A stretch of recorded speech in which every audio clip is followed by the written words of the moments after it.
Assalomu alaykum, hurmatli Doktor Bobon kanalimizning obunachilari, mehmonlari, kuzatuvchilar, uzum shaydolari. Mana bugun 28-aprel 2025-yil. Mana o'tgan yili mana shu akamizdan David Alvertsian akamizdan bitta kalendar vinogradariyani olgandim. Bu yerda akamiz har oyga qiladigan ishlarni yaxshilab yozib qo'yganlar. Masalan, yanvarda nima qilish kerak, fevralda nima qilish kerak, martda nima qilish kerak. Plan bilan hammasi. O'shani o'qib ko'rsam, bizni qiladigan ishlar ularnikidan 1 oy oldin bo'lyapti. 1 oy oldin. Bugungi asosiy masalamizni aytsak, ikkinchi profilaktik обработка. Kasallikka, uzum kasalligiga qarshi ikkinchi profilaktikamiz shuki, o'tgan safarga aytgan dorilar Redamil Gold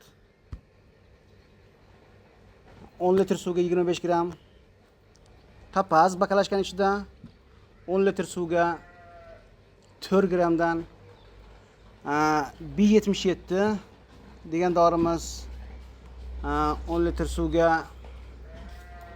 20 gramdan aralashtiramiz. Bakvis mes qilib turib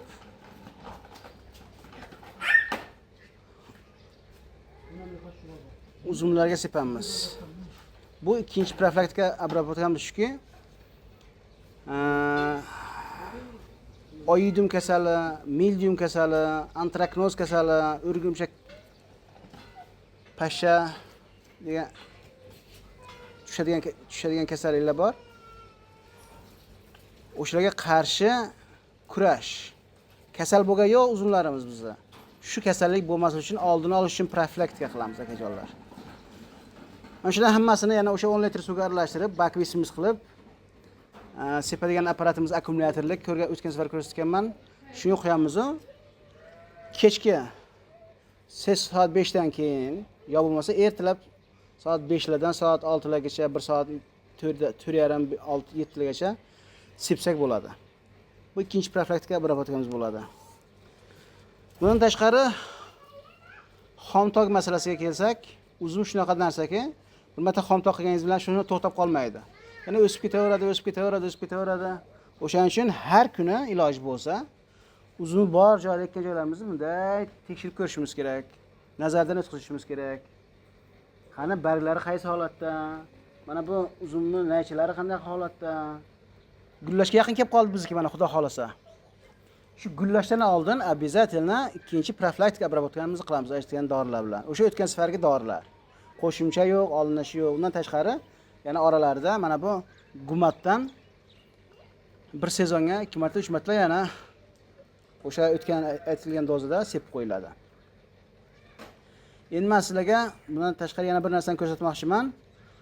Hozir mana shu holatda dorini sepganimizdan keyin bularni simlarga bog'lab chiqishimiz kerak.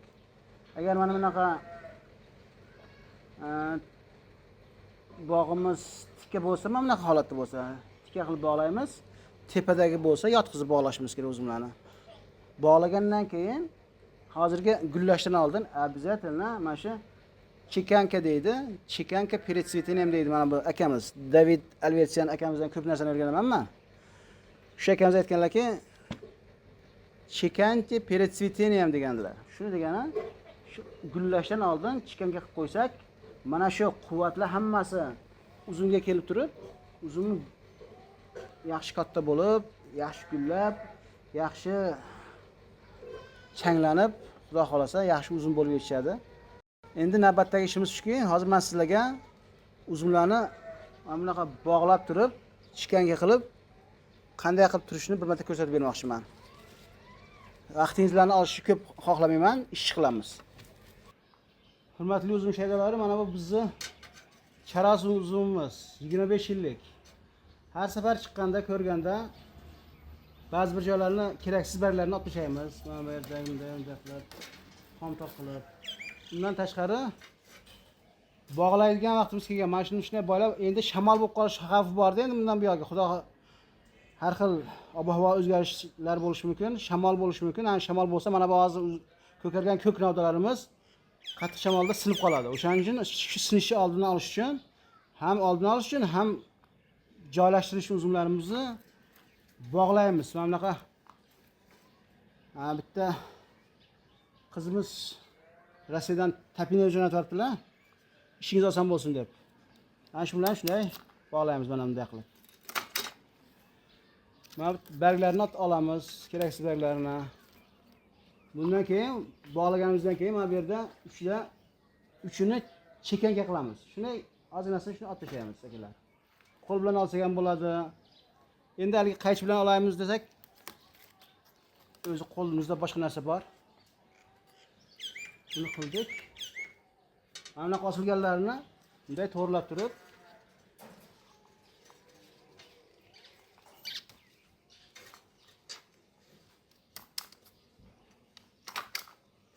ana shunday qilamiz.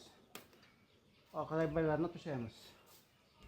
Iloji bo'lsa shu uzun shoxigacha bo'lgan barglarni olish kerak. Mana bu yerda oshcha barglar va mana bu yo'g'on naqasdan chiqqan naqalarni, donlarni olib tashlashimiz kerak.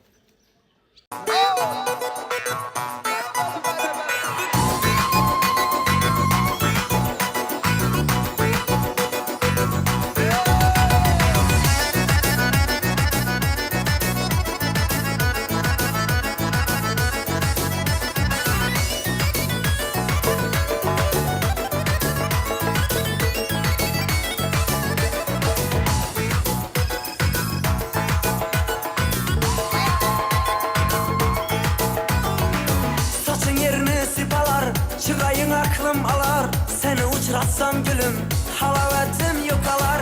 Saçın yerini sipalar, çırayın aklım alar, seni uçuratsam gülüm, halavetim yokalar. Üzüm kişmiş üzüm, asel üzüm bal üzüm, canım sana yürekimde, sevgim var dizim. Üzüm kişmiş üzüm, asel üzüm bal üzüm, canım sana yürekimde, sevgim var dizim.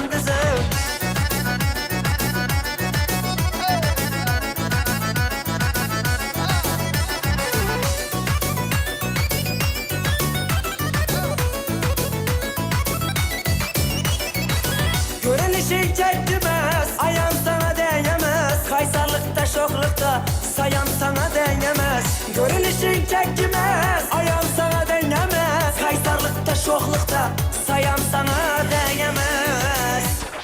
Üzüm, kişmiş üzüm, asel üzüm, bal üzüm. Canım sana yürekimde, sevgim var dizim.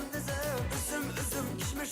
Mana hurmatli obunachilarimiz, kuzatuvchilarimiz, kanalimiz mehmonlari, bugungi planlashtirgan ishlarimizni yakunladik. Xo'p, yana bir yangilikni aytmoqchiman.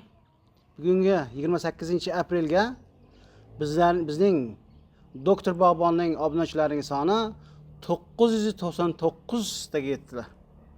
Shu munosabat bilan men sizlarga, hammangizlarga o'zimning minnatdorchiligimni bildiraman. Hammangizlarga sog'lik, omonlik, sizlarning yaqinlaringizga, oila a'zolaringizga tinchlik, omonlik, sog'lik tilab qolguvchi Doktor Bog'bon kanalining olib boruvchisi Doktor Abdullayev bo'lamiz. Mabodo chiqarayotgan videolarimiz ma'qul bo'lsa, albatta like tugmalarini bosib turib, podpiskani bosib turib, kommentariy yozib qolsangizlar, biz albatta hammasini ko'zdan kechirib turib javob qaytarishga harakat qilamiz. Sog' bo'lingizlar, salomat bo'lingizlar.